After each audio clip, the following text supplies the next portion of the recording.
থেকে অপেক্ষা করে আল্লাহ পাকের ঘর, দুনিয়ার শ্রেষ্ঠতম স্থান, প্রিয় ঘর মসজিদে আমাকে আপনাকে আসার এবং বসার মতো তৌফিক দিয়েছেন। সেই মহান মনিবের দরবারে সেজদানত অবস্থায় প্রত্যেকেই শুকর গুজার করছি। আমরা সবাই পড়ে নিচ্ছি আলহামদুলিল্লাহ। দরুদ এবং সালাম বিশ্ব মানবতার রাহবার, মানব মণ্ডলের মহান শিক্ষক, নির্যাতিত নিষ্পেষিত মাজলুমের পরম বন্ধু, মদিনার প্রেসিডেন্ট শাফাতের কান্ডারি নবী মুহাম্মদ রাসূলুল্লাহ সাল্লাল্লাহু আলাইহি ওয়াসাল্লামের উপরে। সম্মানিত এলাকাবাসী, সম্মানিত উপস্থিতি, সম্মানিত মুসল্লি কেরাম, পবিত্র মাহে রমজানের পরে আমরা একটি মাস পেয়েছিলাম।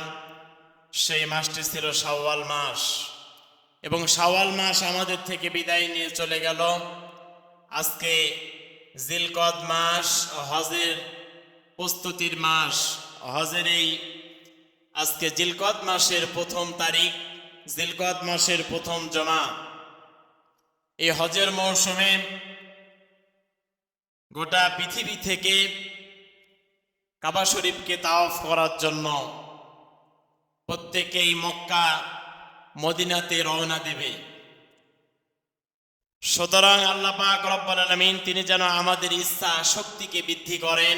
আল্লাহ যেন আমাদেরকে পৃথিবীতে তার দরবারে হাজী হিসাবে কবুল করেন। সকলে বলছে আমিন।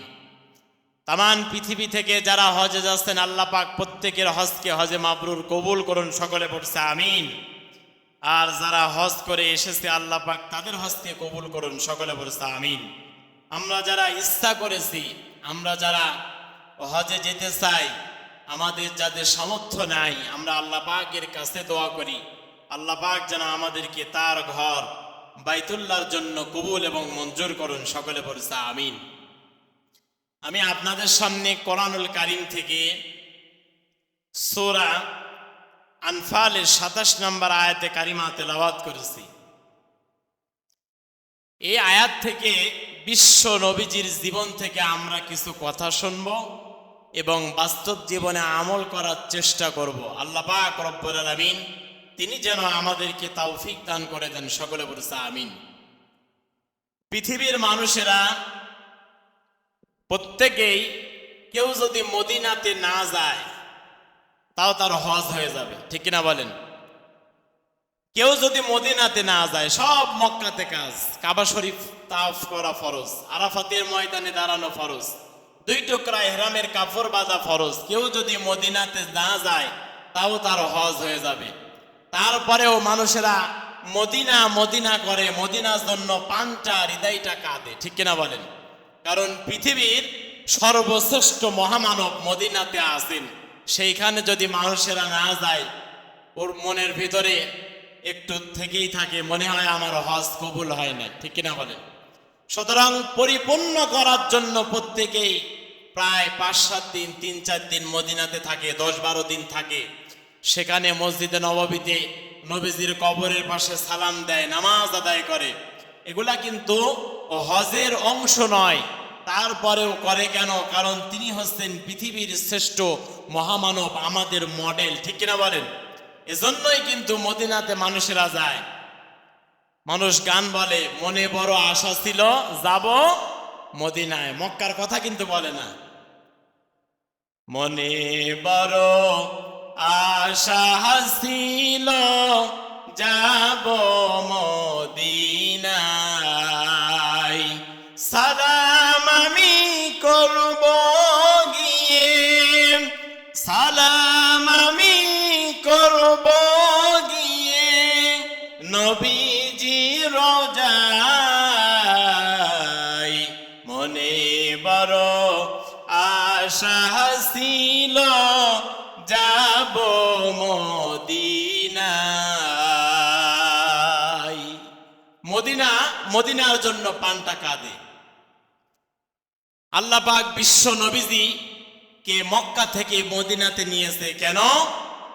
কারণ মক্কার মানুষেরা বিশ্ব নবীজির মর্যাদা, বিশ্ব নবীজির সম্মান, মক্কার মানুষেরা বিশ্ব নবীজিকে আঁকড়িয়ে ধরে রাখতে পারে নাই। এই জন্য মক্কার মানুষেরা হতভাগা, হতচ্ছদ্র, কপাল পোড়া। মদিনার মানুষেরা বিশ্ব নবীজিকে কোলের মধ্যে জায়গা দিয়েছে। নবীজির আগমনে তারা বলেছে তলা আল বাদ্রু আলাইনা মিন সানিআতিল বিদাই। বিশ্ব নবীজিকে সুস্বাগতম দিয়েছেন। বিশ্ব নবীজিকে মদিনার মানুষেরা কোলে তুলে নিয়েছেন। এবং এই মদিনার পূর্বের নাম ছিল ইয়াসরিব। জোরে বলেন কি নাম ছিল? ইয়াসরিব। সেই জায়গার নাম মদিনা ছিল না। বিশ্ব নবীজির কারণে ওই জায়গার নাম মদিনা হয়ে গিয়েছে। জোরে বলি সুবহানাল্লাহ। পৃথিবীর শ্রেষ্ঠতম শহর আল্লাহ পাক বানিয়ে দিয়েছেন বিশ্ব নবীজির কারণে। জোরে বলেন কার কারণে? সুতরাং বিশ্ব নবীজি হচ্ছে আমাদের মডেল। সেই নবীজির কথা আল্লাহ পাক রব্বুল আলামিন সূরা আনফালের 27 নম্বর আয়াতে কারিমার মধ্যে বলতেছেন, ইয়া আইয়ুহাল্লাযীনা আমানু লা তাখুনুল্লাহা ওয়ার রাসূলা ওয়া তাখুনু আমানাতিকুম ওয়া আনতুম তা'লামুন। আল্লাহু আকবার। আল্লাহ পাক বলেন, ইয়া আইয়ুহাল্লাযীনা আমানু, ওহে যারা ঈমানের দাবি করো, যারা বলো আমরা মুমিন, তাদেরকে বলছি লা তাখুনুল্লাহা ওয়ার রাসূলা, তোমরা কখনো জেনে বুঝে আল্লাহ এবং রাসূলের আমানতের খেয়ানত করো না। জোরে বলি আল্লাহু আকবার। ওয়া তাখুনু আমানাতিকুম ওয়া আনতুম তা'লামুন। কারণ এই পৃথিবীতে আল্লাহ পাক বিশ্ব নবীজিকে সব থেকে বড় আমানতদারি হিসাবে পাঠিয়েছেন। জোরে বলি সুবহানাল্লাহ। বিশ্ব নবীজিকে আল্লাহ পাক এই পৃথিবীতে সব থেকে বড় আমানতদারিতা করে পাঠিয়েছেন। আল্লাহ এবং তার রাসূলের আমানতের খেয়ানত করা যাবে না। আল্লাহ পাক রব্বুল আলামিন এই পৃথিবীতে আমানত দিয়েছেন কোরআনুল কারীম। এই কোরআনের খেয়ানত করা যাবে না। আল্লাহর বিধান যেইগুলা দিয়েছেন একটি বিধানেরও খেয়ানত করা যাবে না। কারণ যেই ব্যক্তিরা আল্লাহ এবং রাসূলের আমানতের খেয়ানত করবে, আল্লাহ পাক রব্বুল আলামিন ওই সমস্ত মানুষদেরকে পৃথিবী থেকে ধ্বংস করে দেবেন। জয় বলি আল্লাহু আকবার।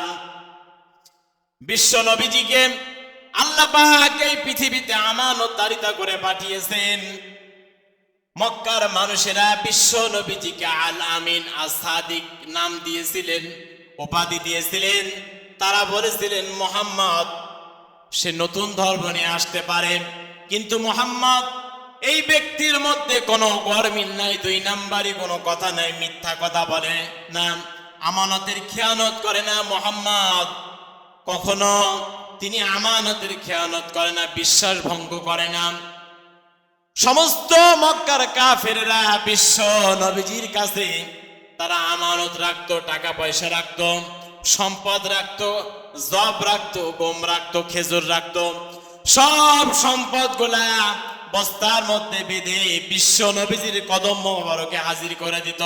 কিন্তু মক্কার মানুষেরা বিশ্ব নবীজিকে নবী বলে মেনে নেয় নাই। আল্লাহু আকবার। বিশ্ব নবীজিকে মক্কার মানুষেরা চক্রান্ত করলো মেরে ফেলার জন্য, মারার জন্য। আল্লাহ পাক রব্বুল আলামিন সে কথাও কোরআনুল কারীমের ভিতরে বলেছেন, ওয়া ইয ইয়ামকুরু বিকাল্লাযীনা কাফারু লিয়ুসবিতুকা আও ইয়াকতুলুকা আও ইখরিজুকা ওয়া ইয়ামকুরুনা ওয়া ইয়ামকুরুল্লাহ আল্লাহু খায়রুল মাকিরিন। আল্লাহু আকবার। সেই সময় আবু জেহেলের একটা সংসদ ছিল, যেই সংসদের নাম ছিল দারুন নাদওয়া। আবু জেহেল 24 জন নেতা কর্মী নিয়ে দারুন নাদওয়ার মধ্যে বসলেন। মুহাম্মদকে হত্যা করা লাগবে। 3 বছর শিয়াবে আবু তালিবের মধ্যে মুহাম্মদকে জেল খাটিয়েছে, কিন্তু মুহাম্মাদের জেল খাটানোর পরে যখন ছেড়ে দিয়েছে দেখি মুহাম্মাদের মক্কা নগরীতে আরো জনপ্রিয়তা বেড়েই চলেছে। জোরে বলি সুবহানাল্লাহ। আবু জেহেল দারুন নদওয়ার মধ্যে বসে Abu Lahab, Utba, Shaiba, Mughira, নজর ইবনে হারিস, উতবা ইবনে মুঈদ, আবু সুফিয়ান সহ বড় বড় 24 জন নেতা দারুন নদওয়ার মধ্যে বৈঠকে বসেছে। এই সংসদ ভবনের মধ্যে বসেছে। মুহাম্মদকে কেউ বলতেছে মেরে ফেলো, কেউ বলে দেশান্তরিত করে দাও, কেউ বলে মুহাম্মদকে জানে রাখা যাবে না, তাকে ফাঁসিতে ঝোলাও। হঠাৎ করে সিরিয়া থেকে একজন মুরব্বী চলে আসলো আবু জেহেলের সামনে। বিশাল জুব্বা গায়ে, মাথায় টুপি পরা, দারুন নদওয়া। আবু জেহেলের সংসদের মধ্যে ঢুকে বলে, ও নেতারা, আমি মুরব্বী সিরিয়া থেকে এসেছি, তোমাদেরকে একটা বুদ্ধি দিতে চাই। মুহাম্মদকে জেল খাটালে হবে না, মুহাম্মদকে দেশ থেকে বিদায় করলে হবে না। ইসলামকে যদি বিদায় করতে চাও, মুহাম্মাদের ধর্মকে যদি বিদায় করতে চাও, আল্লাহকে যদি সেজদা না দিতে চাও, এই মুহূর্তেই তোমরা মুহাম্মদকে হত্যা করে ফেলো। এই পৃথিবীতে শয়তান আবু জেহেলকে 2 বার ধোঁকা দিয়েছিল। তার মধ্যে একবার হচ্ছে দারুন নদওয়ার মধ্যে যখন বৈঠকে বসেছিল, সিরিয়া থেকে যে মুরব্বী বিশাল বড় টুপি জুব্বা পরে এসে আবু জেহেলকে বুদ্ধি দেয়, এটা হচ্ছে শয়তান। এটা কে জোরে বলেন? এটা হচ্ছে শয়তান। 2 নম্বরে আবু জেহেলকে ধোঁকা দিয়েছিল শয়তান বদরের ময়দানে একজন সাহাবীর রূপ নিয়ে, কিন্তু আসলে ওটা সাহাবী ছিল না, ওটা ছিল শয়তান। কিন্তু আবু জেহেল বুঝতে পারে নাই। 24 জন মন্ত্রী মিলে আবু জেহেলের দারুন নদওয়া নামক সংসদের মধ্যে বসে মুহাম্মদ সাল্লাল্লাহু আলাইহি ওয়াসাল্লামের বিরুদ্ধে যখন এই রায়টা ঘোষণা করলো মুহাম্মদকে মেরে ফেলা হবে, হত্যা করা হবে, আল্লাহ পাক রব্বুল আলামিন বিশ্ব নবীজিকে জানায় দিচ্ছেন, ওয়ায়াকুতুলুনাক, হে নবী, ওরা ষড়যন্ত্র করেছে, আপনাকে মেরে ফেলবে। বিশ্ব নবীজি আমার কত বড় আমানতদারিতা ছিলেন।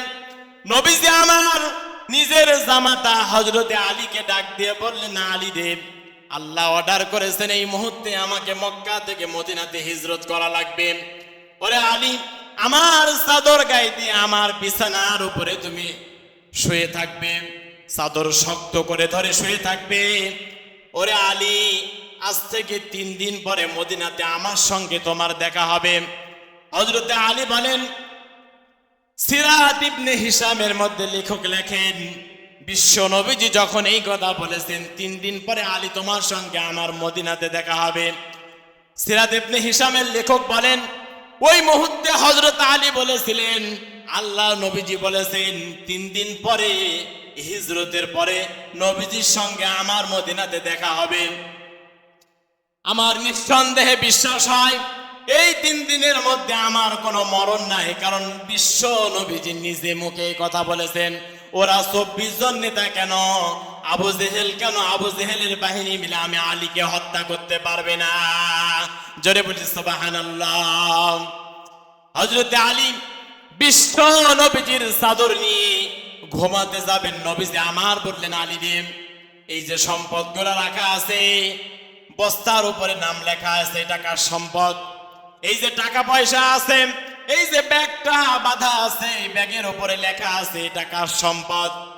ওরে আলী, আগামীকাল সকালবেলা ওরা যখন মুহাম্মাদের ঘরের মধ্যে ঢুকবে, ওরা যখন বিছানা থেকে চাদরটা উঁচু করবে, চাদরটা যখন কেড়ে নেবে, চাদর কেড়ে নেওয়ার সঙ্গে সঙ্গে দেখবে আব্দুল্লাহর বেটা মুহাম্মদ এই বিছানায় ঘুমায় নাই, আবু তালিবের সন্তান আলী ঘুমায় আছে।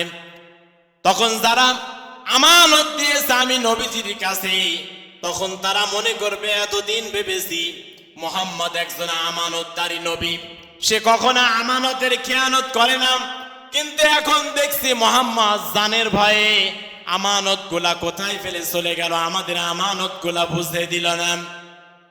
বিশ্ব নবীজি বললেন, আলী রে, এই কথা আমি মানুষের মুখে, কাফেরদের মুখে শুনতে চাই না।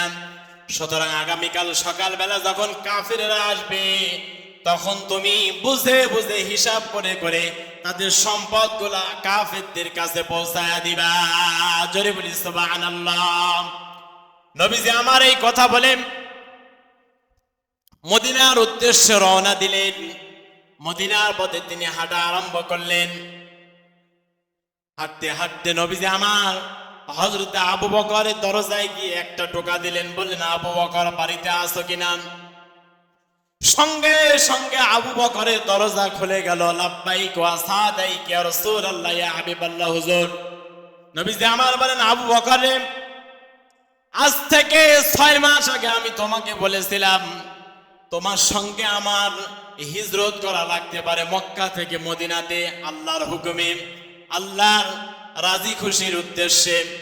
ওরে আবু বকর, একটা মাত্র ডাক দিলাম, সঙ্গে সঙ্গে দরজা কেমনে খুলে গেল। আবু বকর রাদিয়াল্লাহু তাআলা আনহু ওই মুহূর্তে বলতেছিল, ইয়া রাসূলুল্লাহ ইয়া হাবিবাল্লাহ, আজ থেকে 6 মাস আগে আপনি বলেছিলেন আপনার হিজরতের সঙ্গে আমি আবু বকর হব। ওই 6 মাস আগের থেকে আমার যে 2টা ঘোড়া ছিল, এই 2টা ঘোড়া আমি কাফেরদের কাছে ছেড়ে দিয়েছি। এই ঘোড়ার মাধ্যমে টাকা পয়সা আমার পরিবার চলবে। 6 মাস আগে একটা পুটলার মধ্যে জামা কাপড় গোলা যে জিনিসগুলা লাগবে সব জিনিসগুলা আমি পুটলার মধ্যে রেখেছি। ইয়া রাসূলুল্লাহ ইয়া হাবিবাল্লাহ, আজকে 6 মাস ধরে আমার পিঠটা বিছানায় লাগাই না। আল্লাহু আকবার। এই টুপলাটা মাথায় নিয়ে আমি আবু বকর আমার ঘরের দরজার সামনে পিঠটা হেলান দিয়ে দাঁড়ায়া দাঁড়ায়া ঘুমাই। কখন যেন আমার নবীজি দরজার পাশে এসে ডাকবে, আবু বকর, ও আবু বকর ওঠো, মদিনাতে যেতে হবে, আমাদের হিজরত করতে হবে। এতটুকু সময়ের মধ্যে যদি কাফেররা এসে ইয়া রাসূলুল্লাহ ইয়া হাবিবাল্লাহ আমাকে আপনাকে ধরে ফেলে, তাহলে কিয়ামতের ময়দানে তো আমি আবু বকর সব থেকে বড় অপরাধী হয়ে যাব। আল্লাহু আকবার। এই চিন্তা করে, এই টেনশন করে, ইয়া রাসূলুল্লাহ ইয়া হাবিবাল্লাহ, আমি আর পিঠটা বিছানায় লাগাই না, এইখানে দাঁড়ায়া থাকি। এটা হচ্ছে বিশ্ব নবীজির ভালোবাসা। জোরে বলেন, কার ভালোবাসা? বিশ্ব নবীজির ভালোবাসা।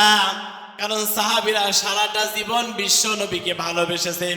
কারণ কেউ যদি বিশ্ব নবীজিকে ভালো না বাসে তার ঈমান পরিপূর্ণ হবে না। কথা বলেন ঠিক কিনা? ও সারা জীবন সেজদা দেবে যদি নবীর প্রতি ভালোবাসা না থাকে, যদি নবীর মহাব্বত অন্তরে না থাকে, ও সারা জীবন দান করবে, সদকা করবে, যাকাত করবে, নবীর পথ মত যদি ওই ব্যক্তি অনুসরণ না করে, নবীর ভালোবাসা যদি না থাকে, ওই ব্যক্তি আল্লাহর কাছে কোনো দাম মর্যাদা থাকবে না। আল্লাহু আকবার। আল্লাহ পাক রব্বুল আলামিন এই পৃথিবীতে সাহাবীদেরকে এমনি এমনি জান্নাতের সার্টিফিকেট দেন নাই।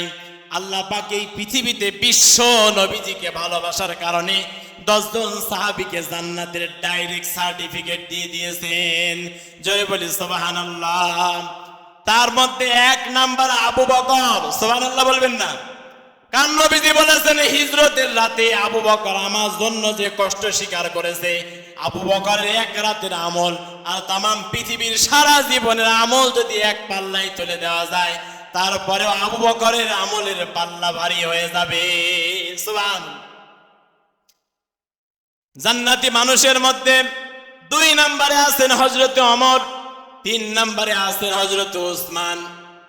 জান্নাতীদের মধ্যে 4 নম্বরে আছেন হযরতে আলী, 5 নম্বরে আছেন হযরতে তালহা, 6 নম্বরে আছেন হযরতে জুবাইর, 7 নম্বরে আছেন আব্দুর রহমান ইবনে আউফ রাদিয়াল্লাহু তাআলা আনহু, 8 নম্বরে আছেন সাদ ইবনে আবি ওয়াক্কাস, 9 নম্বরে আছেন সাঈদ ইবনে যায়েদ রাদিয়াল্লাহু তাআলা আনহু, 10 নম্বরে যিনি আছেন তিনি হচ্ছেন আবু উবাইদা ইবনুল জাররাহ রাদিয়াল্লাহু তাআলা আনহু। সুবহানাল্লাহ। এই 10 জন ব্যক্তি এই পৃথিবীতে জান্নাতের সার্টিফিকেট পাওয়ার কারণ হচ্ছে নবীজির প্রতি ভালোবাসা, নবীজির প্রতি মহব্বত। এই জন্য আল্লাহ পাক এই 10 জন ব্যক্তিকে জান্নাতের সার্টিফিকেট দিয়েছেন। জোরে বলি সুবহানাল্লাহ। পরের দিন সকালে ওরা 24 জন নেতা বিশ্ব নবীজির ঘরের মধ্যে ঢুকেছেন যে মুহাম্মদকে মেরে ফেলব। ওরা এসেছে মুহাম্মদকে মারার জন্য, হত্যা করার জন্য। কারণ সংসদে লিখিত করেছে, আইন পাশ করেছে ওরা 24 জন মিলে। Abu Jahl, Abu Lahab, Utba, Shaiba, Mughira, Walid, Utba ibn Muid, Nadr ibn হারিস, আবু সুফিয়ান সহ 24 জন বড় বড় নেতা, 24 জন বড় বড় মন্ত্রী এসেছে। দারুন নাদওয়ার মধ্যে, সংসদের মধ্যে যে আইন পাশ করেছে, ঘরের মধ্যে ঢোকার পরে দেখে নবীজির চাদর নিয়ে কে যেন ঘুমায় আছে। ওরা 24 জন মিলে হযরতে আলী চাদর টানতেছে। চাদরের নিচে কে আছে? হযরতে আলী বলেন, ওরা 24 জন মিলে আমার চাদরটা ধরে টানাটানি করে। ওরা চাদরটা ওঠানোর পরে, চেহারা দেখার পরে হত্যা করবে। সম্পদগুলো বোঝা নেওয়ার পরেই আমাকে হত্যা করবে। ওরা মনে করেছে নবীজি ঘুমিয়ে আছেন, কিন্তু আমার মনে হচ্ছে, হযরতে আলী বলেন, আমার মনে হচ্ছে আমি চাদর যত শক্ত করে আঁকড়িয়ে ধরবো, আমার নবীজি মদিনার পথে তত দ্রুত 2 কদম হলেও এগিয়ে যাবে। জোরে বলি সুবহানাল্লাহ। হযরতে আলী চাদর ধরে ওরা 24 জন, একজন নয়, 2 জন নয়, ওরা 24 জন মিলে হযরতে আলী চাদর ধরে টানাটানি করেন। সিরাত ইবনে হিশামের লেখক লেখেন, ওরা 24 জন মিলে যখন টানাটানি করে, হযরতে আলী বলেন, আমি যদি চাদর না ছেড়ে দেই, আল্লাহ আমাকে খয়বারের প্রান্তরে যেমন জুলফিকার তলোয়ার নবীজি দিয়েছিলেন, 80 মণ লোহার পাল্লা আমি বাম হাতে উঁচু করে যুদ্ধ করেছিলাম, আল্লাহ এমন শক্তি মনে হচ্ছিল আবারও আমাকে এই চাদরের মধ্যে দিয়েছেন। জোরে বলি সুবহানাল্লাহ।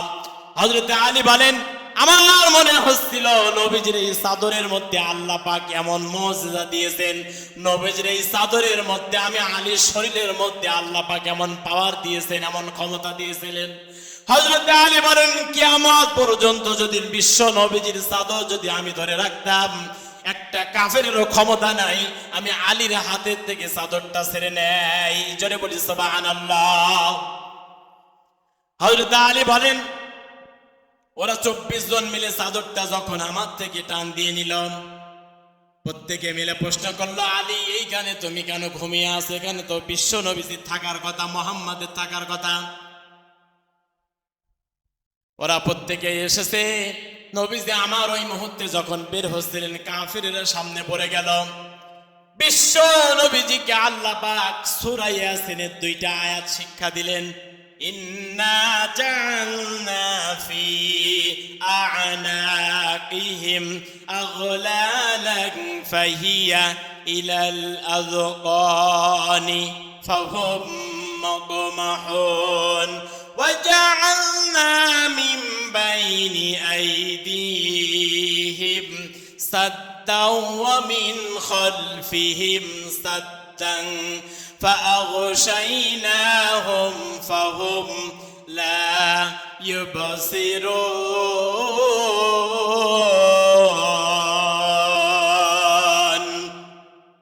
নবীজি আমার এক মুঠো বালি নিয়ে সূরা ইয়াসিনের 2টা আয়াত পড়ে যখন কাফেরদের চোখে বালি মেরেছেন, আল্লাহ পাক সমস্ত কাফেরদের চোখে এই বালিগুলা চতুর্দিকে পৌঁছায় দিয়েছে। জোরে বলি সুবহানাল্লাহ।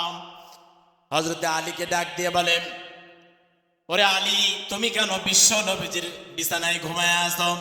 হযরতে আলী বলেন, আল্লাহর হুকুমে বিশ্ব নবীজি হিজরত করার জন্য মদিনার পথে গিয়েছে, আর আমি আলীকে তার চাদর গায়ে দিয়ে বিছানার উপরে ঘুম পাড়ায় দিয়েছে। কেননা এই যে কাফেরদের সম্পদগুলো এখানে রাখা আছে, নবীজি কখনো আমানতের খেয়ানত করে নাই, বিশ্ব নবীজি কখনো আমানতের ওয়াদা কখনো ভঙ্গ করে নাই।